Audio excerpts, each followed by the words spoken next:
बच्चों, मैंने आपके साथ इलेक्ट्रिसिटी का लेक्चर नंबर 1 और लेक्चर नंबर 2 डिस्कस किया था। ये बच्चों आपका जो आप नोट्स देख रहे हैं प्रेजेंट टाइम में, ये लेक्चर नंबर 2 के नोट्स हैं और लेक्चर नंबर 2 में मैंने आपको काफी सारी बातों का डिस्कशन किया था। ये बच्चों आपका था लेक्चर नंबर 2 जिसमें आपने कई सारे कंपोनेंट्स देखे थे और लेक्चर नंबर 1 के नोट्स आपने खुद से क्रिएट किए थे मेरे समझाने के बाद, जो बहुत ही बढ़िया नोट्स थे। तो ये लेक्चर नंबर 2 बच्चों यहाँ से स्टार्ट हुआ था।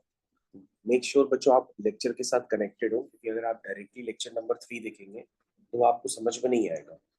इसलिए लेक्चर 1 को देखिए, ध्यान से सुनिए, लेक्चर 2 को देखिए, ध्यान से सुनिए, उसके बाद लेक्चर 3 पे आइए। तो बच्चों हम लेक्चर नंबर 3 पे मूव कर चुके हैं, तो लेक्चर नंबर 3 को हम पढ़ना स्टार्ट करते हैं। सबसे पहले लेक्चर नंबर 3 में जो हमारे पास है करने के लिए, वो यहाँ पर हम सीखेंगे कि किस तरह से हमें रेसिस्टेंस का यूज करना होता है। तो सबसे पहले आप हेडिंग डालेंगे, resistance of a system of resistors. Heading होगी आपकी रेजिस्टेंस। तो बच्चों रेजिस्टेंस को हम लोग ने लास्ट टर्म पे पढ़ा था और हमने बताया था कि जो रेजिस्टेंस होता है उसको हम लोग एसआई यूनिट होती है उसकी, ओम। और ये जनरेट कैसे होता है? जब आप V is directly proportional to I लिखते हो और प्रोपोर्शनलिटी कांस्टेंट हटा देते हो, तो ऐसे केस में वहां पे जनरेट हो जाता है, क्या जनरेट हो जाता है? प्रोपोर्शनलिटी कांस्टेंट हटाने पर ये जनरेट होता है रेजिस्टेंस, जिसका नाम होता है आर। ऐसा यूनिट होती है ओम। अब जो यहाँ पर आपको लेक्चर नंबर 3 में सबसे पहले ये सेंट्रल हेडिंग डालनी होगी, resistance of a system of resistors. यानी यहाँ पे सिस्टम ऑफ रेसिस्टेंस होगा। इसका मतलब रेसिस्टर्स का एक पूरा सिस्टम है। इसका मतलब यहाँ पर क्या होगा, या तो वो सीरीज में कनेक्ट होते हैं या वो आपस में पैरेलल में कनेक्ट होते हैं। तो यहाँ पर इसी बहाने आपको अब एक सर्किट डायग्राम बनाने की आदत पड़ जाएगी और सर्किट डायग्राम बनाते ही आपको काफी ज्यादा क्लियरेंस इलेक्ट्रिसिटी में और भी मिलेगी। याद रखिएगा बच्चों, हमारे पास सभी हम लोग क्लास 9 10 में काम करते हैं, तो हमारे पास या तो होता है कि रेसिस्टेंस हम लोग या तो सीरीज में कनेक्ट करते हैं या तो हम लोग रेसिस्टेंस को पैरेलल में कनेक्ट करते हैं। लेकिन आगे चल करके बच्चों हम लोग रेसिस्टेंस को एक ऐसा कॉम्बिनेशन भी प्रेफर करते हैं जिसमें वो मिक्स्ड कॉम्बिनेशंस में होता है, यानी कि वो रेसिस्टेंस सीरीज में भी होते हैं, पैरेलल में भी होते हैं। वो केस हमारे पास अभी नहीं है। हमारे पास तो या तो सिर्फ अभी सीरीज में होंगे या तो हमारे पास सर्किट में सिर्फ पैरेलल में होंगे।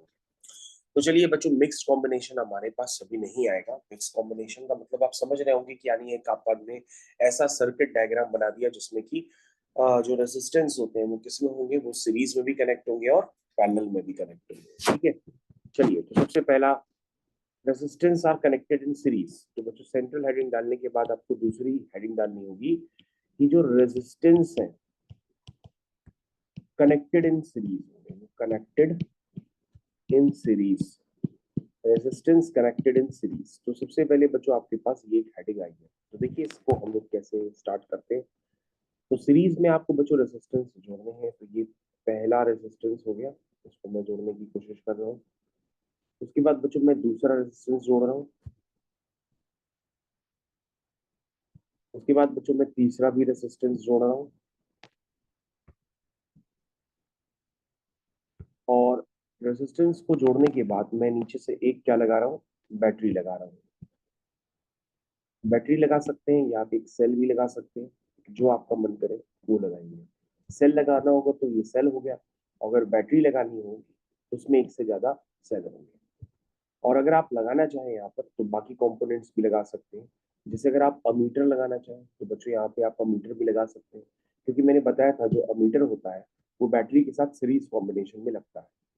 और इसके अलावा अगर आप स्विच लगाना चाहें तो स्विच आप अपने कोर्स के अकॉर्डिंग दो तरीके से लगा सकते हैं। जैसे मैंने बताया था ओपन स्विच, मतलब वहां पे करंट का फ्लो नहीं हो रहा है। तो बच्चों ये मैंने ओपन स्विच ही लगाया है, अब इसमें करंट का फ्लो नहीं हो रहा है। जैसे ही बच्चों ये ओपन स्विच क्लोज्ड हो जाएगा तो हम इसको क्लोज कर देंगे। तो ये देखो मैंने क्लोज कर दिया। क्लोज करने के बाद ये सर्किट आपका क्लोज। तो बच्चों आपके पास यहाँ पे तीन रेसिस्टेंस है, एक का नाम है R1, दूसरे का नाम है R2, तीसरे का नाम है R3। और ये एक बैटरी है जिसका पोटेंशियल डिफरेंस या तो आप वोल्टेज कह सकते हैं, वो है V। और बच्चों ये आपका है अमीटर जो बैटरी के साथ सीरीज में लगा हुआ है। और आपके साथ क्या लगा हुआ है, एक स्विच लगा हुआ है, वो स्विच क्लोज्ड है। कैसा है स्विच? क्लोज्ड है। ये बच्चों क्लोज स्विच है, स्विच क्लोज्ड। क्या ये स्विच क्लोज्ड? क्लोज्ड होगा तभी बच्चों वहां बैटरी से करंट निकलेगा आई। तो बच्चों यहाँ पे आई निकलने के बाद उसको कहीं पे भी ज्वाइंट नहीं दिख रहा है। अगर बच्चों आई को ज्वाइंट दिखता ना तो वो ब्रेक हो जाता। क्या हो जाता? ब्रेक हो जाता। किसमें? I is equal to I one plus I two में। इस तरीके से बच्चों वो ब्रेक हो जाता है। लेकिन यहाँ पे बच्चों किसी भी तरह का यहाँ पे ज्वाइंट नहीं दिखा है, इसलिए जितनी करंट निकलेगी उतनी करंट बच्चों वापस आ जाएगी। ये बच्चों आपको समझ में आना चाहिए। सीरीज कॉम्बिनेशन में हर लोड के अक्रॉस जो होती है वो करंट सेम होती है। ये बहुत इंपॉर्टेंट बात है। ये कम बच्चों को क्लियर होती है कि सीरीज कॉम्बिनेशन में हर रेजिस्टेंस के अक्रॉस जो करंट होती है वो सेम होती है। लेकिन आप कहोगे डिफरेंट क्या होता है, तो तुम कहोगे सर डिफरेंट जो होगा वोल्टेज डिफरेंट होगा। R1 के अक्रॉस जो बच्चों वोल्टेज होगा वो अलग होगा।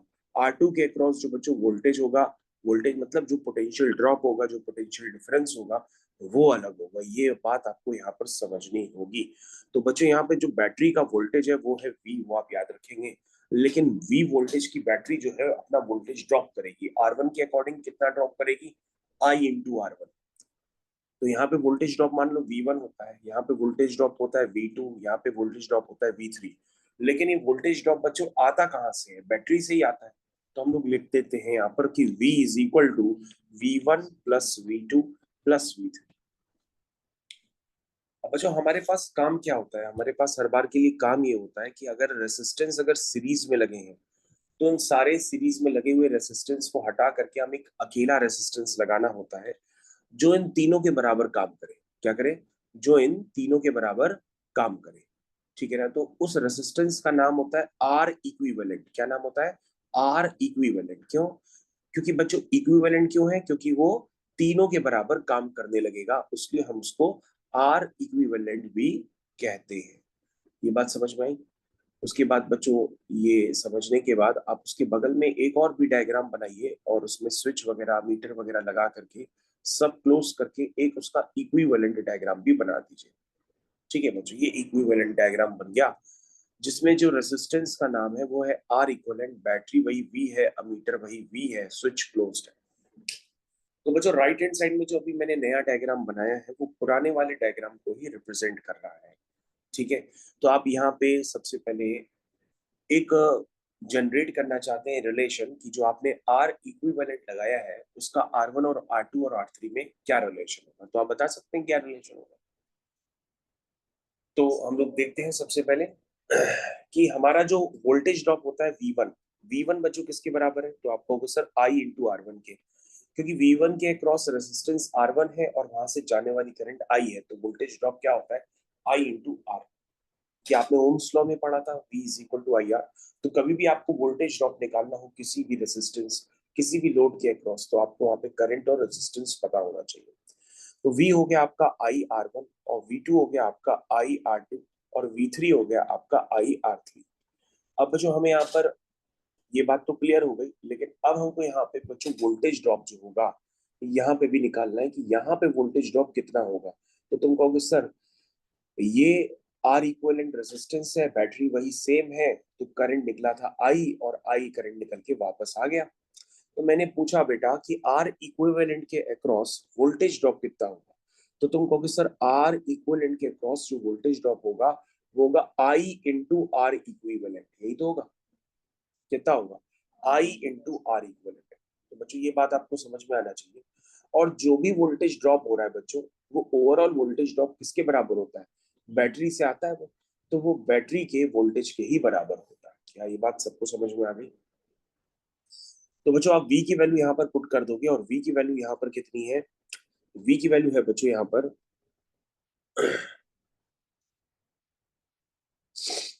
V की वैल्यू है बच्चों यहाँ पर I इंटू आर इक्विवेलेंट। ठीक है, is equal to I times R1 plus R2 plus R3। क्या ये बात समझ गए कि मैंने यहाँ पर I को कॉमन लिया है? क्यों लिया कॉमन? ताकि बच्चों इधर और उधर से आई क्या हो? कैंसिल हो जाए और आपके पास एक रिलेशन डेवलप हो जाए। वो रिलेशन होता है R equivalent is equal to R1 plus R2 plus R3। तो बच्चों ये एक रिलेशन होता है, ये डेवलप हो गया है रिलेशन। तो पहली बार बच्चों एक नया सिंबल जनरेट हुआ है, तो मैं इस नए सिंबल को ही यूज करता हूँ।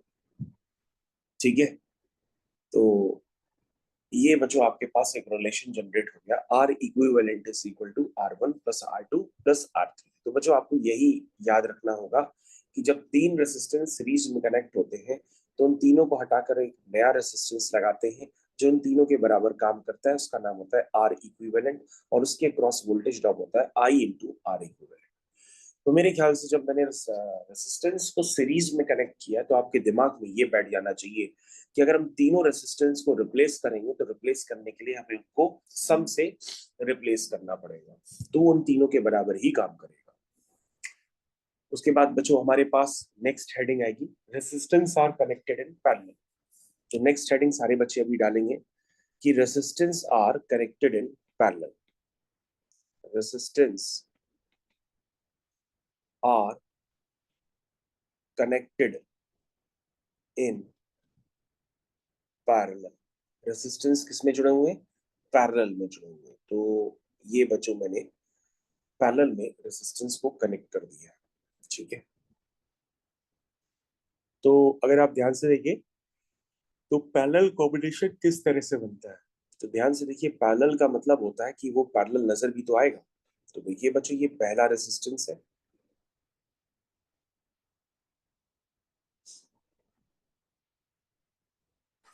ये दूसरा रेसिस्टेंस है,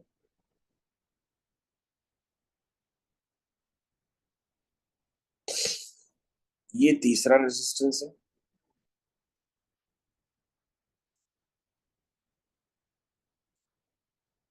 तो बच्चों आपको क्लियर हो गया ये तीनों रेसिस्टेंस किसमें जुड़ेंगे? पैरेलल में जुड़ेंगे। इनका नाम है R1, R2, R3। अब हम इनके अक्रॉस क्या लगाएंगे? एक बैटरी लगाएंगे। जब तक बैटरी नहीं निकलेगी तब तक करंट नहीं होगा।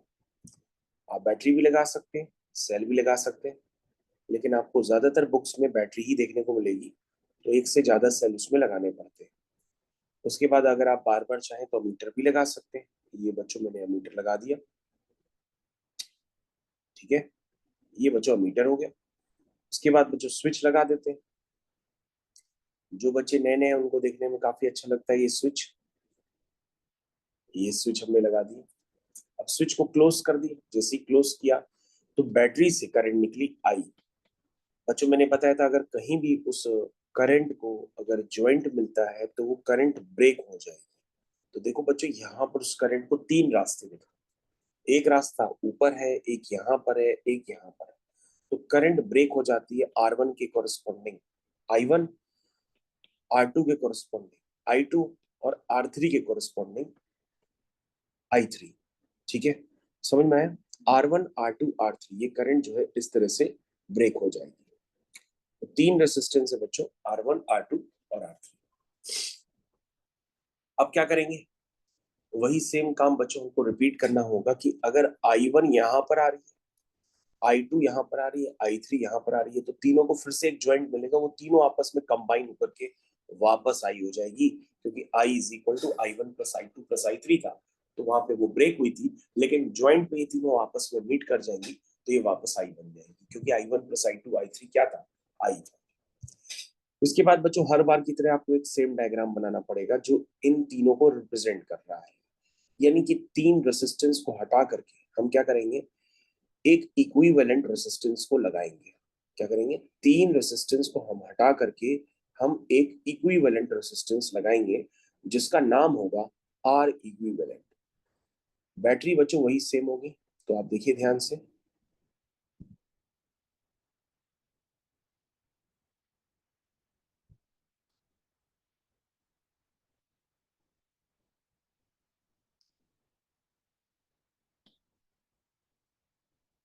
स्विच लगा दिए, ये काम हम अपने आप भी कर सकते हैं, है ना, क्योंकि अब तो आदत पड़ गई देखने की कि किस तरह से सर्किट कंप्लीट करते हैं।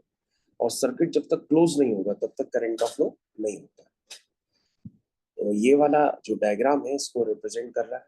अब हमने यहाँ पे लिख दिया आर इक्विवेलेंट, यहाँ वोल्टेज, यहाँ करंट आई, और ये हो गया अमीटर।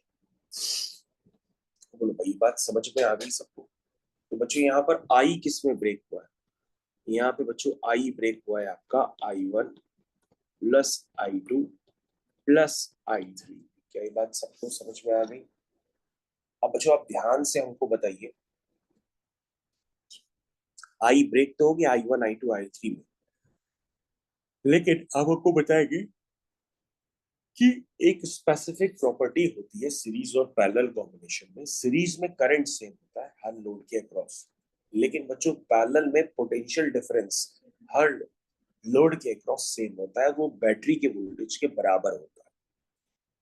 तो यहाँ पर बच्चों बैटरी का वोल्टेज कितना है, V है, करंट क्या है, R1 है। तो यहाँ पे पोटेंशियल डिफरेंस भी पता है V है, रेजिस्टेंस भी पता है R1, करंट I1 है। तो आप क्या रिलेशन लिखोगे, V is equal to I1 R1। लेकिन हमें क्या चाहिए, हमें I1 चाहिए। क्या आप सभी लोग मेरी बात समझ पा रहे हैं कि पैरेलल कॉम्बिनेशन में हमें क्या स्पेसिफिक बातें देखने के लिए मिलती हैं। हमें ये देखने के लिए मिलती है कि तीनों लोड के अक्रॉस जो वोल्टेज होगा यानी कि पोटेंशियल डिफरेंस होगा वो सेम होगा, यानी कि बैटरी के वोल्टेज के बराबर V होता है। तो बच्चों किसी भी लोड के अक्रॉस अगर आपके वोल्टेज जो है V है, करंट जो है I1 है, तो यहाँ पर रिलेशन क्या बनेगा तीनों में, V is equal to I1 R1। तो बच्चों I1 की वैल्यू क्या होगी, वो होगी V अपॉन R1। सिमिलरली दूसरे लोड के अक्रॉस भी जो वोल्टेज होगा वो V होगा, करंट वहां पर I2 है, रेजिस्टेंस वहां पे R2 है, तो वहां पे जो करंट होगा I2 वो होगा V अपॉन R2, और जो I3 करंट होगा वो होगा V अपॉन R3। क्या ये बात सभी लोगों को समझ में आ गई। अब यहाँ पे बच्चों जो करंट है, जरा उस करंट को हम लोग लिख करके देख लेते हैं। चलिए भाई, तो जो करंट है उस करंट की वैल्यू आप बताइए क्या होगी। तुम कहोगे सर यहाँ पे रेजिस्टेंस कितना है आर इक्विवेलेंट, वोल्टेज कितना है V, करंट कितनी है I, तो सर क्या रिलेशन बनेगा, V is equal to I into R equivalent.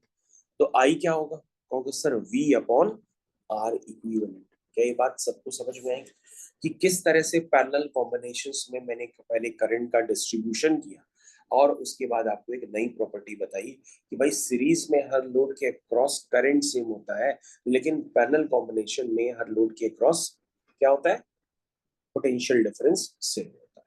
ठीक है बच्चों, अब बच्चों हम लोग क्या करेंगे, इसको फर्दर हम लोग सिंप्लीफाई करते हैं। तो यहाँ पे आ गया V upon R equivalent is equal to V, इसमें कॉमन ले लेंगे, ये होगा 1/R1, 1/R2, 1/R3। ठीक है बच्चों, V से V कैंसिल हो जाएगा, ये एक्सप्रेशन बन जाएगा 1/R equivalent is equal to 1/R1 plus 1/R2 plus 1/R3। तो बच्चों ये एक रिलेशन डेवलप हो गया और इस रिलेशन को आप बॉक्स में डाल दीजिए। ठीक है, बॉक्स को छोटा बड़ा करना चाहे तो कर सकते हैं, लेकिन ये रिलेशन आपका फाइनली डेवलप हो गया। तो बच्चों इसको हम लोग कहते हैं कि अगर आपको पैरेलल में कॉम्बिनेशन लगा हो रेजिस्टेंस का, तो अगर आप उनका इक्विवेलेंट रेजिस्टेंस निकालना चाहते हैं आप, तो आप डायरेक्टली ऐड नहीं करेंगे, आपको इसी रिलेशन को यूज करके आर इक्विवेलेंट निकालना पड़ेगा, तब जाके आपका क्वेश्चन कंप्लीट माना जाएगा। तो बच्चों मैंने अभी तक आपको सिर्फ इतना ही बताया है कि लोड्स को हम कैसे कनेक्ट करें सीरीज और पैरेलल में। ठीक है, और मैंने अभी तक आपको कुछ नहीं बताया है, तो इतना पोर्शन आपको समझ में आना चाहिए अच्छी तरीके से। ओके बच्चों, तो होपफुली आप लोग को अच्छे से समझ में आया होगा। तो अब हम लोग बच्चों यहाँ पर कुछ फॉर्मूले और भी जनरेट करेंगे। उन फॉर्मूलों को देखने के लिए आप हमारे साथ बने रहिए। ठीक है, जो सबको यहाँ पर हेडिंग डालनी है, heating effect of electric current. सारे बच्चे यहाँ पर हेडिंग डालेंगे, ये नई हेडिंग हो गई, this is heating effect of electric current. ये तो बच्चों आपने देखा भी है ना, करंट से क्या जनरेट होता है, हीटिंग इफेक्ट भी तो होता है ना। चलिए, हीटिंग इफेक्ट, हीट तो आप देखते ही हो हमेशा। चलिए, तो सबसे पहले बच्चों हीटिंग इफेक्ट को समझने के लिए आपको ये समझना होगा कि हीट है क्या। तो तुम कहोगे सर हीट तो एक फॉर्म की एनर्जी होती है। तो बेटा एनर्जी को हम लोग और भी क्या कहते हैं, कहोगे सर ये वर्क डन होता है। वर्क डन की यूनिट क्या होती है, सर जूल होती है। तो इसका मतलब चाहे हीट हो, चाहे वर्क डन हो, चाहे एनर्जी हो, है तो ये SI यूनिट इसकी जूल। और बच्चों आपको पास ये भी पता होना चाहिए आज की बात कि भाई 1 किलोवाट आवर में कितने जूल होते हैं, तो उसको भी अभी हम लोग थोड़ी देर में देखेंगे, लेकिन ये भी समझना पड़ेगा कि 1 किलोवाट आवर में कितने जूल्स होते हैं, ये भी आपको समझना होगा। क्योंकि ये समझना इसलिए कंपलसरी है क्योंकि बच्चों जो भी आपका इलेक्ट्रिसिटी बिल आता है घर में, वो यूनिट्स के हिसाब से आता है कि आपने कितने यूनिट्स कंज्यूम किया। और इस समय एक यूनिट इलेक्ट्रिसिटी का जो बिल है वो ₹7.5 है डोमेस्टिक रेट। और जो कॉमर्शियल रेट होता है 1 यूनिट यानी 1 किलोवाट आवर का, वो होता है 15 से 20 रुपए। तो बच्चों आपको ध्यान देना होगा, अभी मैं आपको बताने जा रहा हूँ कि किलोवाट आवर को हम लोग 1 यूनिट भी कहते हैं, लेकिन इसमें कितनी एनर्जी होती है वो भी आज हम लोग टर्न पे देखेंगे। सबसे पहले बच्चों हम देखना चाहते हैं heating effect of electric current. तो बच्चों मैंने आपको थ्योरी क्लास में बताया था कि जो पावर होती है बेसिकली वो होती है रेट ऑफ डूइंग वर्क, बताया था। और rate of flow of charge is known as electric current, ये भी मैंने आपको बताया था। और मैंने आपको बताया था work done per unit charge, तो उसको हम लोग कहते हैं इलेक्ट्रिक पोटेंशियल। तो बच्चों ये मैंने दो तीनों फॉर्मूले आपको बहुत अच्छे से सिखा रखे थे।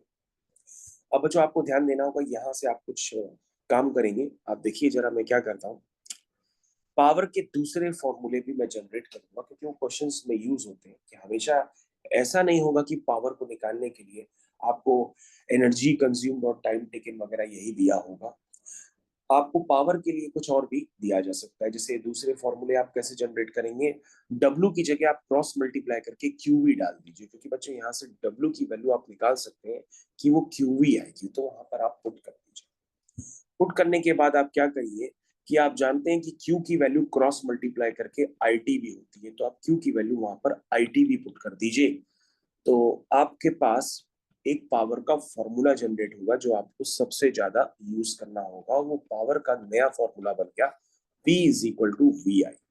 सारे बच्चे ध्यान से देखेंगे, पावर का एक फॉर्मूला आपके पास फिर से बनकर के तैयार हो गया है। एक फॉर्मूला बच्चों ये भी था, ठीक है, तो दो फॉर्मूले बच्चों बनके तैयार।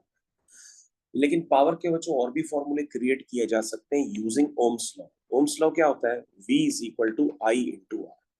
तो हम क्या करेंगे, पावर के फॉर्मूले में V की वैल्यू पुट कर देंगे I इंटू आर, और I बच्चों पहले से है, तो पावर का एक और फॉर्मूला क्रिएट हो जाएगा I स्क्वायर इंटू आर। अब तुम्हारे अपने मन में चिल्लाओगे, वाह वाह वाह वाह, पावर के इतने फॉर्मूले, पता कैसे पड़ेगा कि कौन सा क्वेश्चन में लगाना है नहीं लगाना है। ये बच्चों क्वेश्चन पे डिपेंड करेगा कि क्वेश्चन में करंट गिवन है, लोड गिवन है, तो आप डायरेक्टली I स्क्वायर आर वाला फॉर्मूला लगा सकते हैं। तो ये बात आप समझिए। और अगर नहीं लगाएंगे तो आपको स्टेप वाइज सारे प्रोसेस करने पड़ेंगे। पहले आपको करंट निकालनी पड़ेगी, उसके बाद आप पुट करेंगे, समझे कि नहीं, सब करना पड़ेगा। तो अगर आप डायरेक्टली इस प्रोसेस को यूज करेंगे तो जल्दी हो जाएगा। तो बच्चों पावर का एक और फॉर्मूला आपके पास P is equal to VI होता है। अभी आपने V की वैल्यू पुट करी थी, लेकिन हम I की वैल्यू भी पुट कर सकते हैं ओम्स लॉ से। तो ओम्स लॉ बताता है I की वैल्यू कितनी होगी, V अपॉन R। तो पावर का बच्चों एक और फॉर्मूला जनरेट हो गया, V स्क्वायर अपॉन R। फिर आप अपने मन में चिल्लाएंगे, वाह वाह वाह वाह। तो इसमें वाह वाह करने की जरूरत नहीं है, ये क्वेश्चन पे डिपेंड करेगा कि हमारे पास यहाँ पर क्वेश्चन में क्या गिवन है पावर निकालने के लिए। तो पावर के ओवरऑल बच्चों चार फॉर्मूले होते हैं। ऊपर वाला फॉर्मूला बच्चों जो अगर सही से लिखता है ना कोई भी, तो वो ऐसे लिखता है, W/T नहीं लिखता, उसको लिखता है एनर्जी कंज्यूम्ड। क्या लिखता है, energy consumed into time taken. ध्यान दो बच्चों, W/T ज्यादातर लोग नहीं लिखते, क्या लिखते हैं, energy consumed divide by time taken भी लिखते हैं, तो उससे आप कंज्यूम हो जाएंगे। एनर्जी कंज्यूम मतलब वर्क डन ही होता है। तो पावर का इस तरह से प्रेजेंटेशन किया जा सकता है। तो बच्चों पावर के फॉर्मूले क्या हो गए, एक तो हो गया work done upon time taken, जिसको आपने अभी लिखा कि energy consume divide by time taken.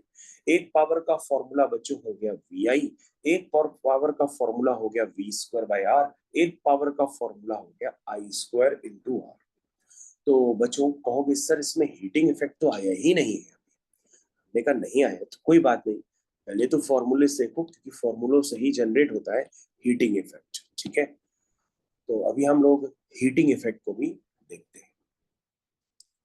तो आप लोग सब तैयार है। तो बच्चों आपने पावर क्या निकाला था, आपने पावर निकाला था I स्क्वायर अपॉन R, ये तो निकाला था। पावर आपने क्या निकाला, I square upon into R. Power क्या होता है, तुम कहोगे सर एनर्जी कंज्यूम, देखो क्या होता है, energy consume divide by time taken. तो लिखो पावर का formula, energy consumed divide by time taken. क्या ये बात सबको समझ में आ रही है? I square into R. तो बच्चों यहां से एनर्जी कंज्यूम कितना आ जाएगा, I square R into time taken. तो बच्चों हम टाइम टेकन को टी भी लिख सकते हैं, वो मान लो टाइम टी लगा है।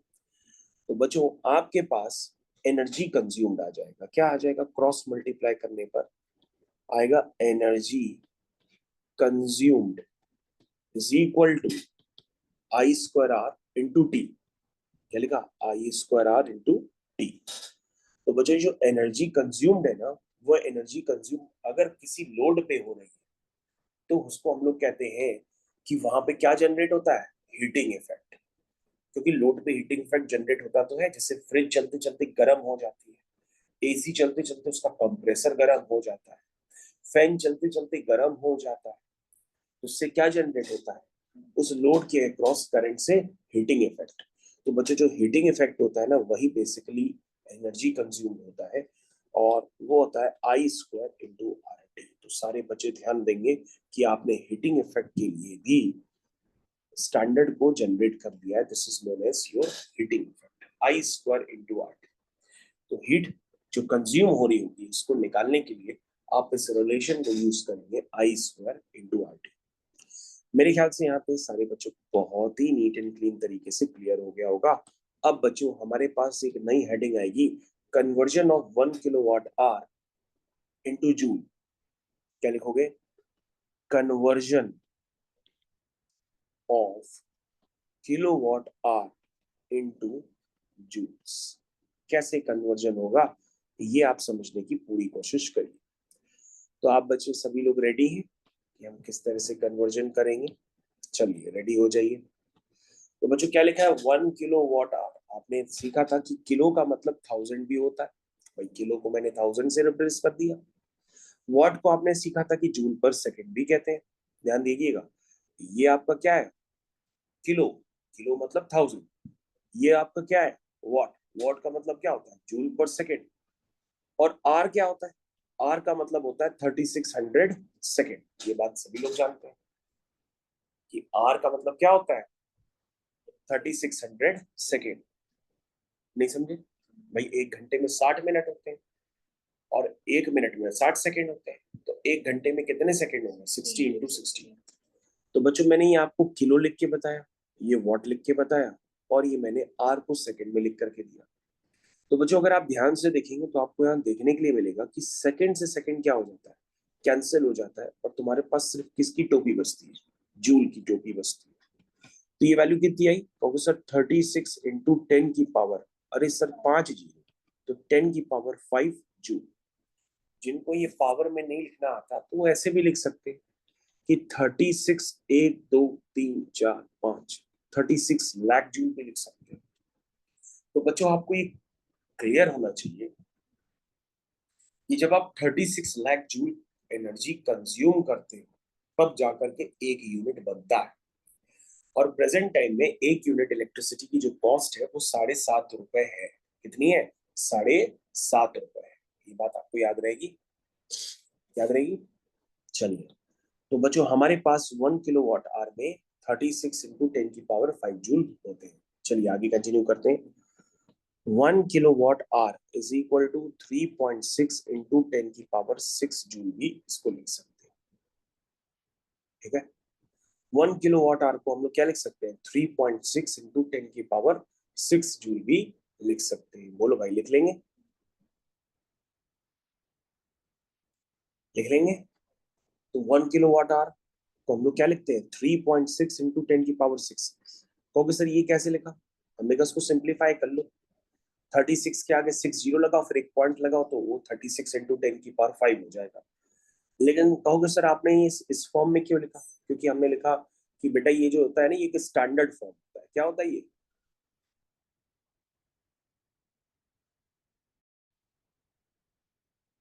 तो बच्चों क्लास हम यहीं पे एंड करते हैं, बस इतना आपको बताते हैं कि 1 kilowatt hour is also known as 1 unit. ये भी बच्चों आपको याद रखना होगा।